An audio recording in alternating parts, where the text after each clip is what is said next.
నుంచి పంపిణీ చేసే పెన్షన్లకు సంబంధించి డబ్బులైతే విడుదల చేయడం జరిగింది. ఎన్టీఆర్ భరోసా పెన్షన్లకు సంబంధించి డబ్బులైతే విడుదలైతే చేశారనమాట. బ్యాంకులకైతే వెళ్ళి అధికారులైతే తేబోతున్నారు. రాష్ట్ర వ్యాప్తంగా ఎన్టీఆర్ భరోసా పథకానికి సంబంధించి ఎన్టీఆర్ భరోసాలో భాగంగా పెన్షన్ల పంపిణీకి సంబంధించి రాష్ట్ర ప్రభుత్వం మే నెలలో భాగంగా డబ్బులైతే బ్యాంకుల ఖాతాలు అయితే జమ చేయడం జరిగింది.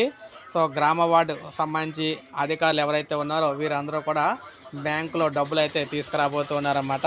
సో రేపు ఈ డబ్బులన్నీ బ్యాంకు వారందరూ కూడా తెచ్చి తీసుకురాబోతున్నారు.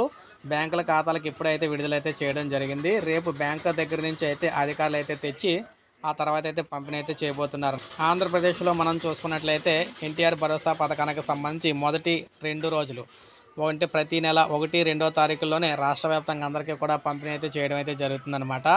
ఒకవేళ పంపిణీ చేసే టైంలో ఎవరైనా ఇంటి దగ్గర లేకపోతే వారిని సచివాలయం దగ్గరికి అయితే వెళ్ళి తీసుకోమని అయితే చెప్తున్నారు. మధ్యాహ్నం 1 గంట నుంచి 3 గంటల మధ్యలోని. సో ఈ విధంగా అన్నీ కూడా 1, 2 రోజుల్లో పంపిణీ పూర్తి చేస్తున్నారు. అందులో భాగంగా మే నెల 1వ తారీఖు నుంచి పెన్షన్లకు సంబంధించి డబ్బులు అయితే బ్యాంకుల ఖాతాలో జమ చేశారు. ఇప్పుడు సచివాలయ ఉద్యోగులందరూ కూడా వెళ్ళి డబ్బులు అయితే తీసుకొస్తున్నారన్నమాట. సో 1వ తారీఖునే డబ్బులు అందరికీ కూడా పంపిణీ అయితే చేయడం జరుగుతుంది. సో ఇది తాజా సమాచారం పెన్షన్లకు సంబంధించి. ఒక లైక్ చేయండి, సబ్స్క్రైబ్ చేసుకోండి, మన ఛానల్ సబ్స్క్రైబ్ చేసుకోండి.